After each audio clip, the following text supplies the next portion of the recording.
Roman Reigns listens. Why? The Usos push Jacob Fatu. Loyalty test by Roman Reigns? Jacob Fatu changes everything. Silence from Roman Reigns speaks loud. The Bloodline on edge. Make sure you subscribe and hit the notification bell so you never miss an update. What happens when loyalty starts sounding a lot like doubt, inside a family that was built on unquestioned obedience?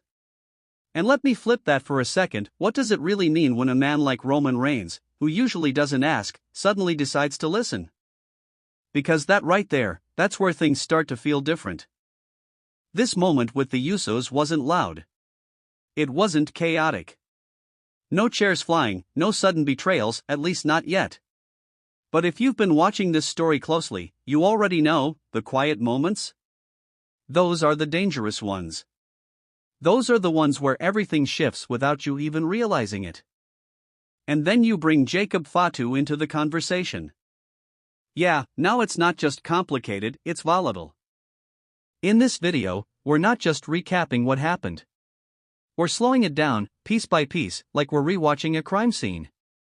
Every glance, every pause, every word that almost got said, it all matters. Because when the Usos step forward and speak on Jacob Fatu, they're not just making a suggestion. They're making a statement. And when Roman Reigns stands there, hearing them out instead of shutting it down immediately, that tells you something is shifting behind the scenes. But here's the real question, and I want you to actually think about this before you jump to an answer.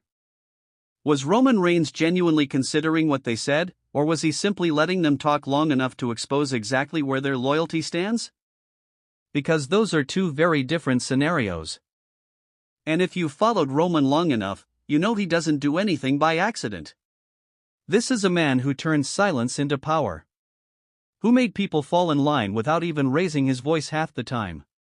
So when he pauses, when he listens, when he doesn't immediately assert control, you have to ask yourself, why now? Now let's talk about the Usos for a second. Because this wasn't just them casually bringing up a name. No, this felt intentional. Carefully chosen words, measured tone, almost like they knew they were walking a very thin line. And honestly, they probably were. Think about it, these are guys who have lived inside Roman's system. They know how he thinks. They know how he reacts. So for them to step forward and essentially vouch for Jacob Fatu? That's not random. That's calculated. But calculated for what? Are they trying to strengthen the bloodline by bringing in someone who matches that intensity?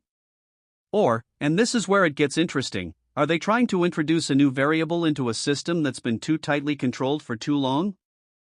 Because let's be real, adding someone like Jacob Fatu into the mix doesn't just help the bloodline. It changes it. And Roman knows that. You could see it in the way he carried himself during that moment. Not anger. Not even frustration. Just awareness. Like he was already 10 steps ahead, thinking about outcomes nobody else in that ring had even considered yet. And if you didn't catch that the first time watching, go back and look again. Seriously. Pause it. Watch his eyes. That's not a man being surprised, that's a man processing, evaluating, deciding.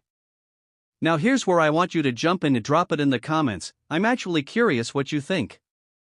Backhand index pointing right, was Roman Reigns truly open to the idea of Jacob Fatu joining the bloodline? Backhand index pointing right, or was he quietly testing the Usos to see if their loyalty is still where it's supposed to be? Because both answers lead to very different futures. One leads to expansion, power, evolution. The other? That leads to tension, cracks. And we've seen what happens when cracks start forming in this family. It doesn't end quietly. And let's not ignore Jacob Fatu in all of this. Even without being front and center in that moment, his presence was felt.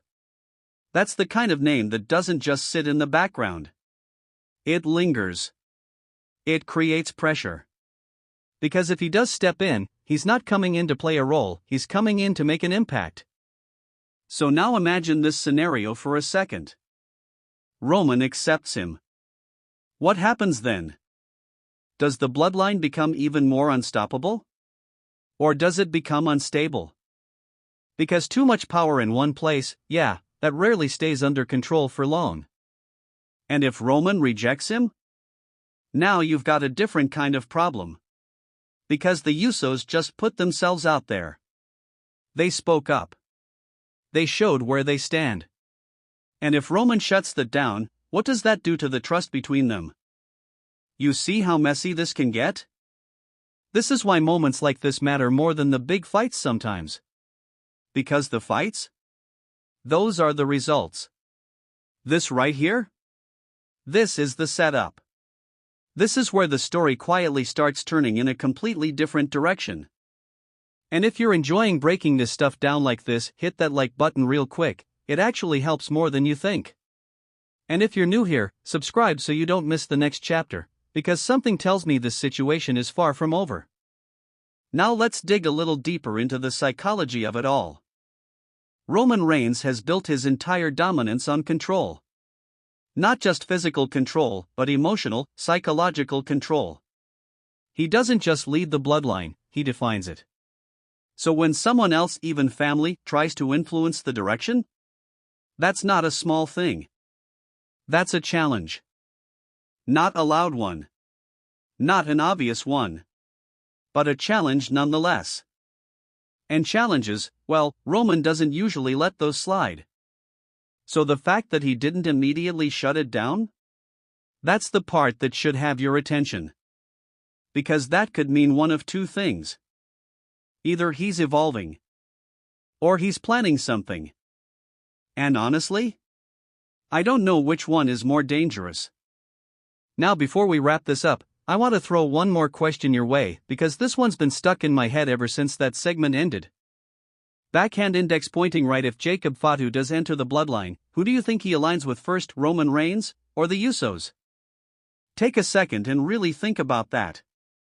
Because your answer probably says a lot.